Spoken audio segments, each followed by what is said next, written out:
Welcome to this 365 Freedom Strategy session. Today we're breaking down the mechanics of skeleton systems and why your refusal to automate is actually a refusal to rest. And this is something literally every single entrepreneur needs to hear. Oh, completely. Because, well, think about where you were last night around, say, 7 p.m. Right. Maybe you were cooking dinner.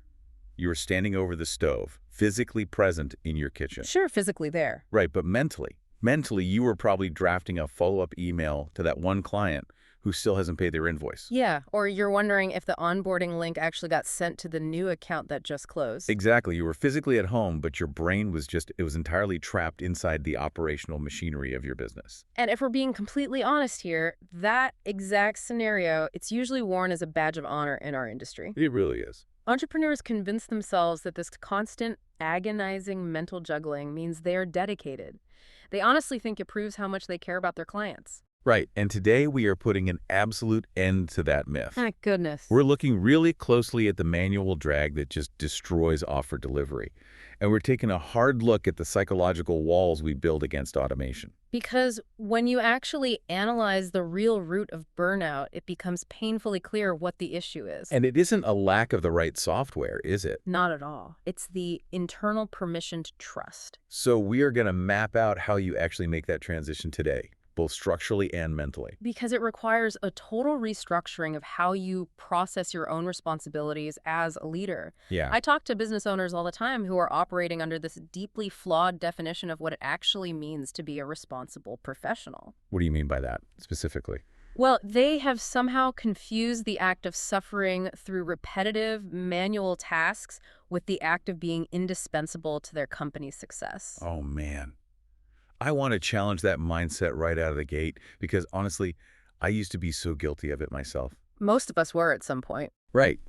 There is this incredibly powerful psychological trap where keeping everything in your head just feels responsible. Yes, it feels like you're doing your job. Exactly. You keep all the reminders, the client check-ins, the billing cycles, all those repetitive weekly tasks. You keep them just bouncing around in your working memory. And the truly insidious part of that habit is that it actually works for a little while. It really does when you're small. Right. It works right up until the exact second it catastrophically fails. Which brings us to what you call the false virtue of the mental Rolodex. Yeah, that's exactly what it is. There is this deeply ingrained, almost industrial era belief that we hold on to. Like a factory floor mindset. Pretty much. The belief is that if you are holding all the variables in your immediate working memory, you are somehow demonstrating your commitment to the work. Right. The logic goes something like, if I'm sweating over these details, I'm proving my worth. Exactly. If I'm constantly gripping the steering wheel so tightly my knuckles are white, I am a good business owner. But biologically and strategically, what is actually happening there? What you are actually doing is using your brain as a static hard drive instead of a dynamic processor. Oh, wow. A hard drive instead of processor. Yeah. That's a great distinction. Right, because you are hoarding static information at the direct expense of your ability to solve complex problems. I always think about it like keeping 50 demanding tabs open on your web browser simultaneously. That is the perfect analogy. You know, you've got one tab open for the client who went quiet on Tuesday. Yep. And then another tab for the contractor invoice you need to approve by Friday. Another for the marketing email that has to go out next week. And you refuse to close any of them. Exactly. You refuse to close them because you're terrified that if you close a tab, you'll just forget it exists entirely. But what happens to the computer when you do that? The fans start spinning out of control. Exactly. The system inevitably lags, and eventually the whole thing just crashes. The entire machine slows down to a crawl just to maintain the mere existence of those open tabs. So the question becomes, why do we consistently equate that constant mental lag, that manual suffering, with being a responsible operator? Why do you think that is? Honestly, it's because effort is highly visible to us, and ease feels incredibly suspicious. Oh, ease feels suspicious. That hits hard. Right. When you are mentally juggling those 50 tasks, you physically feel the strain in your body. Your heart rate might be a little higher. Your focus is split. Exactly. You feel the cognitive weight of it all. And because you feel that friction, your ego steps in. It convinces you that you are earning your keep through sheer grit. Precisely. But we have to look at this mathematically. Okay, let's see the math. From a strategic, operational standpoint, Trying to outwork your lack of automation is a mathematical impossibility. Wait, calling it a mathematical impossibility feels like, I don't know, a bit of an exaggeration, doesn't it? I promise you it's not. Because people think, well, if I just drink an extra cup of coffee, right? Or if I just work an extra hour on Saturday morning, I can clear my mental to-do list. People try that all the time. So why doesn't that math work long-term? Because human working memory and human attention are finite, non-renewable daily resources. They don't scale. They do not scale, period. Let's say your business currently requires you to mentally track 10 moving pieces today just to fulfill your client offers. Okay, 10 pieces. Manageable. Right. But if you want to double your revenue next year, you'll suddenly need to track 20 moving pieces. And then 40. Then 80.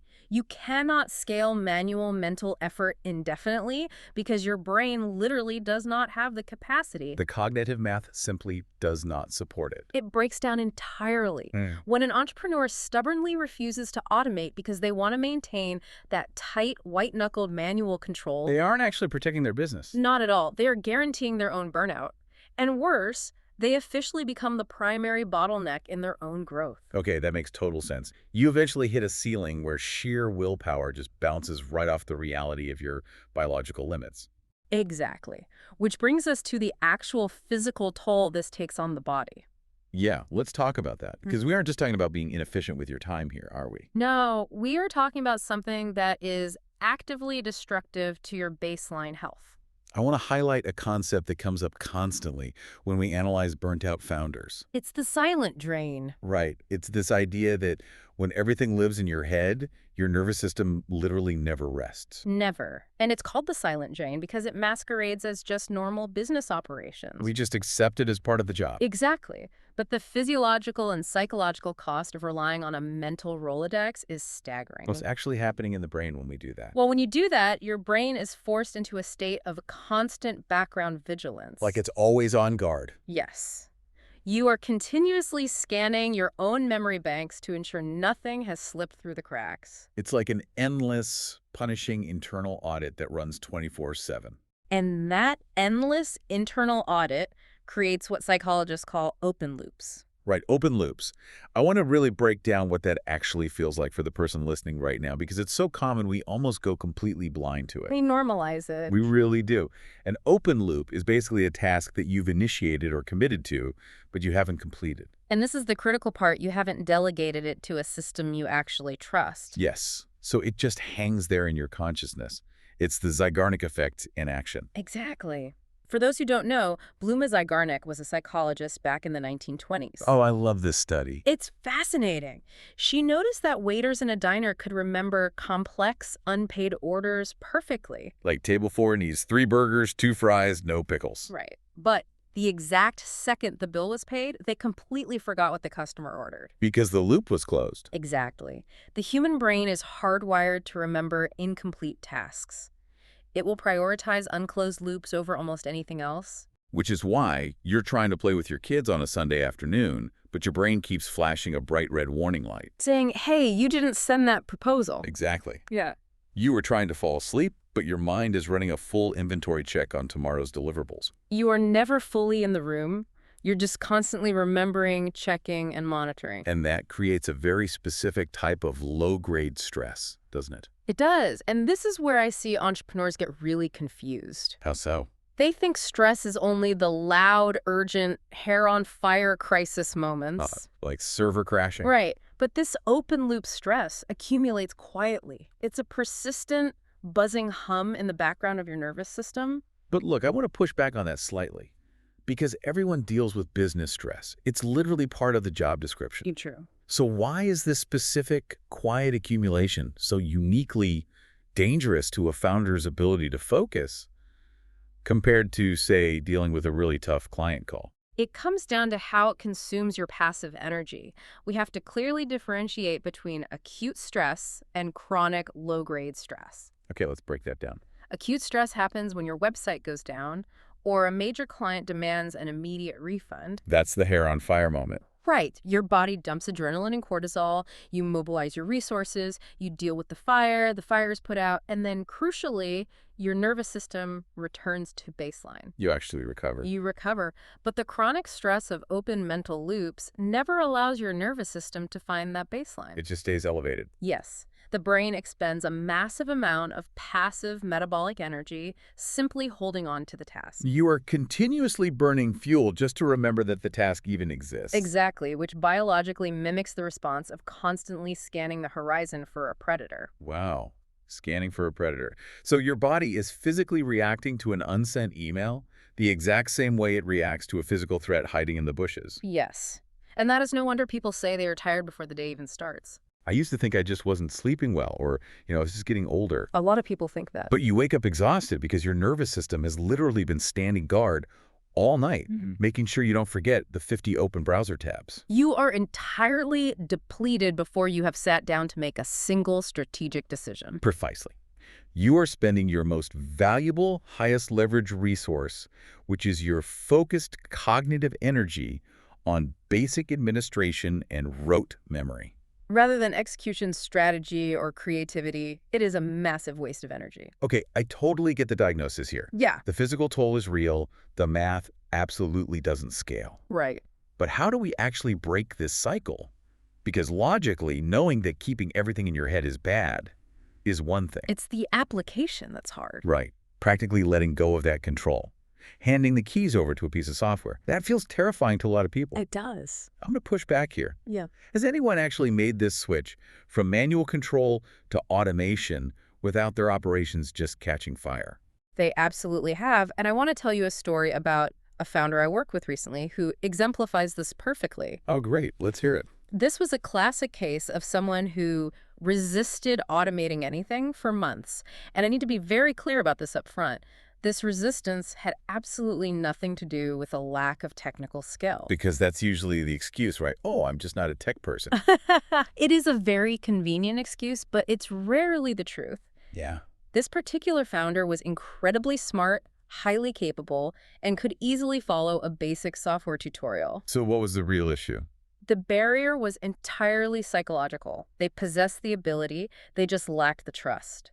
Deep down, they simply did not trust systems to handle their client experience. And they felt like they had to be involved in every step. Right. They felt that if a human wasn't manually pushing the buttons, the business would lose its soul or something would inevitably break and ruin their reputation. I hear that all the time.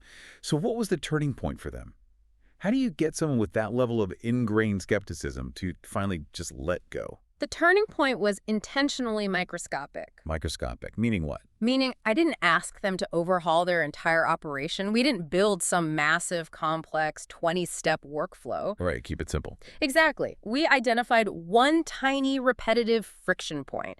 It was a single onboarding email that needed to go out exactly 2 days after a contract was signed. Okay. For months, they had been manually checking their calendar, physically writing the email, and hitting send. Every single time. Every single time. So all we did was set up one simple system to automate that single reminder and send that one email. And what happened? Did the sky fall? The complete opposite. And frankly, it was almost anticlimactic. Really? Yeah. Externally, there was zero drama. Nothing broke. The clients didn't notice the difference at all. The machine just did its job. A tiny reminder fired off on schedule, and the email was sent. Yeah. But internally, the shift for this founder was profound. What did they say? They came to our next meeting and said, it felt like my mind just softened. My mind softened. Wow. That's such a visceral way to describe it. It really is. It's fascinating to me that the ultimate victory here wasn't really about saving time. I mean, what did that automated email actually save them? 5 minutes a week. Exactly. It wasn't about the time. The real win was permanently eliminating a single open loop. That is the entire crux of this strategy. Let's analyze what physically happens when the mind softens in that scenario. Let's do it. When that single loop closed permanently, when the system executed that task flawlessly without human intervention, the founder's nervous system finally experienced a genuine moment of rest. It finally let its guard down. Yes. Their brain registered for the very first time that it did not have to hold on to that specific piece of information anymore. It proved that the business wouldn't collapse if they took their hands off the steering wheel for just 1 second. Right. It's a tiny, frictionless technical victory, but it fundamentally alters their baseline state of anxiety. Exactly, because it wasn't about the 5 minutes of typing. It was about the cognitive load being lifted off the nervous system. Which is huge. It is. That single moment of mental softening acts as a catalyst. It creates a precedent of reliability. Which sets up what I think is the most profound concept we need to tackle today, which is permission to trust. Yes, permission to trust is everything. That small win, that one automated email, created permission. Permission to trust the software? Yes. But more importantly, permission to rest their own attention. Exactly. The real barrier to scaling through automation is almost never the technology itself. It's getting out of your own way. It is getting out of your own way and granting that permission. It is entirely an internal authorization process. So how do you define that process? We have a rule we use internally.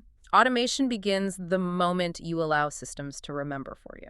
Notice what that doesn't say. Right. It doesn't say automation begins when you purchase a subscription to Zapier or a CRM. No, it begins the moment you mentally hand over the responsibility to the tool. But let me play devil's advocate for the listener who is still gripping their desk right now. Go for it. A lot of people avoid automation because it just feels like losing agency. Sure. If I'm a consultant, my clients are paying for me. They want my expertise. Right. So if I let a system remember things and send things, aren't I cheapening the service? How do I conceptually transition from viewing automation as a threat to my quality control to recognizing it as a necessary support structure? You make that transition by getting fiercely honest about what your actual value is. Okay, unpack that. I would ask that consultant, are your clients paying you to be a highly functioning calendar? Definitely not. Are they paying you to be a rote memory bank? Or are they paying you for your strategy, your insight, and your unique perspective? It's the strategy and insight, obviously. Right. Automation does not replace the human. It supports the human. Think of it like the scaffolding on a building. Yes, great metaphor. The scaffolding isn't the building itself. It's the foundational structure that holds the weight, so the architects and builders can construct something higher and more complex. Exactly. So when you view automation as a threat to your control, you are fundamentally misunderstanding its purpose. Completely. It is not there to do your job. No. It is there to do the robotic, repetitive parts of your job that require absolutely zero humanity. Right. By granting this permission to trust, the entrepreneur officially resigns from the position of company bottleneck. I love that. Resigning from being the bottleneck. They authorize the system to carry the static weight. It's the realization that letting go of the manual repetition is actually how you regain true strategic control over your business. Yes. But once you grant yourself that permission, the actual implementation can still feel pretty overwhelming. It can. I mean, I look at some of these marketing tech stacks online, and they look like the control panel of a space shuttle. They really do. People overcomplicate it so much. But you argue that doing this right doesn't require an engineering degree. It just requires what you call a skeleton system. Yes, a skeleton system. Let's walk through what that actually looks like in practice. This is where we have to aggressively reject the trend of over-engineering that traps so many well-meaning businesses. It's a huge trap. The concept of a skeleton system is rooted in prioritizing brutal simplicity over flashy complexity. Okay. You do not need a 20-step workflow with conditional logic and branching paths. You do not need advanced enterprise-level tools. Okay, I need a concrete example here, because skeleton system still sounds a bit abstract to me. Sure. What is a tangible, real-world example of this? Let's use the onboarding example from earlier. A skeleton system is identifying one trigger and one action. Just one of each. That's it. Trigger. A client signs a contract in your payment software, like Stripe. Okay. Action. Your system automatically sends them a welcome packet from your email. That is it. It's a direct A to B line. Exactly. It uses simple software to remove the manual drag from delivering your offer. I love the analogy of cruise control in a car for this. Oh, that's a good one. When you turn on cruise control, it doesn't steer the car, it doesn't check your blind spots, it doesn't hit the brakes for traffic, and it certainly doesn't navigate for you. Right. It's a skeleton system. It's one dumb, highly reliable action that just holds your speed. Exactly. And by taking over that one simple task, it frees up the driver's cognitive load to actually watch the road and navigate safely. Yes, it preserves your attention for the complex tasks. But I know founders who would look at that A to B Stripe email and say, Well, why not also have it automatically add them to a Slack channel, create a Google Drive folder, text my phone, and send them a physical gift basket in the mail? Ah, people love building those massive sequences. Right, so why is simplicity actually better? Why not build the Rube Goldberg machine if the software allows it? Because massive, complex workflows inevitably trigger the exact same anxiety the entrepreneur is trying to escape in the first place. Oh, interesting. Think about it. If you build a massive automation with 20 moving parts and conditional logic based on 5 different software platforms, Yeah. your brain will absolutely not rest. Because there's too much that can break. Exactly. Instead of worrying about sending the email, you will lie awake at night wondering if step 7 in your sequence fired correctly. Or if an API update on step 12 just broke the entire chain. Precisely.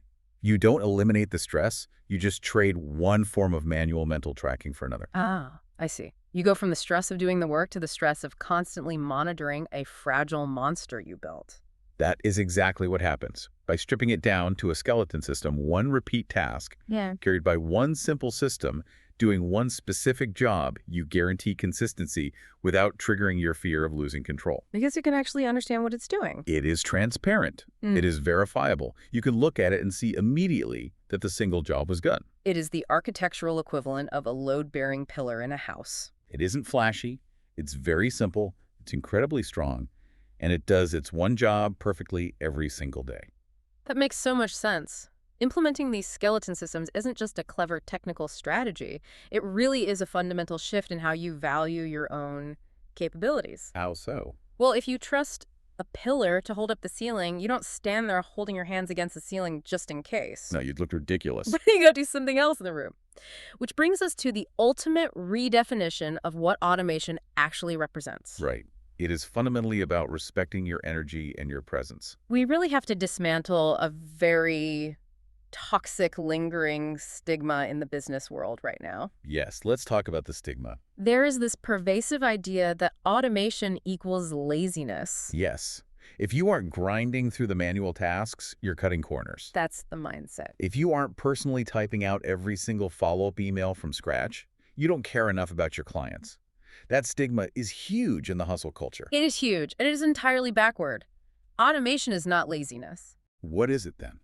Automation is the highest form of respect for your time, your energy, and your focus. I love that reframe. When we reframe it as an act of respect, both for yourself and for your clients, it changes the entire paradigm of how we approach our daily operations. Because if I'm typing out every email manually while juggling 50 other things, I'm actually doing my clients a disservice, aren't I? You absolutely are. I'm giving them a fractured, exhausted version of my attention. Yes. It's not about doing less work overall.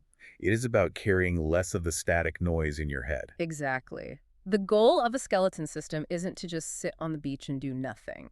Right. We're still running businesses here. The goal is the intentional, strategic deployment of your mental resources You allow simple systems to carry the burden of repetition. so that your deeply human, creative energy can be deployed exclusively where true presence is required. Let's look at the whole picture we've painted today. Yeah, let's recap. We started with the physical reality of an exhausted nervous system, drained by the open loops and the Zeigarnik effect of mental tracking. Right. We moved through the realization that granting yourself the permission to trust is the only way out of that cycle. It's the critical first step. And we saw how simple A to B skeleton systems can permanently close those loops without triggering your fear of losing control. Exactly. And if you refuse to make this shift, if you just insist on keeping the mental Rolodex, Then you are actively sabotaging your own operation. plain and simple. Refusing to automate is fundamentally disrespectful to your own focus. It is a stubborn refusal to rest. And if you are constantly exhausted by carrying the manual drag of your business, You physically cannot be present for your clients, your high-level strategy, or your growth. it's just impossible. To scale your impact in any meaningful way, you must protect your attention fiercely. You must offload the mechanical so you can preserve the profound. That is such a powerful distinction. Offload the mechanical to preserve the profound. It changes everything. It means your attention finally becomes available for what actually moves the needle in your business. I want to leave everyone listening with a final thought to analyze on their own time. Please do. Think about the energy you spend just maintaining the status quo of your open loops. Just keeping the lights on mentally. Right. What entirely new, massive, creative avenues might your brain explore if it were completely freed from the mundane, exhausting job of simply remembering what to do next? If you're ready to automate your support and reclaim your attention, visit 365 Freedom online to join the community.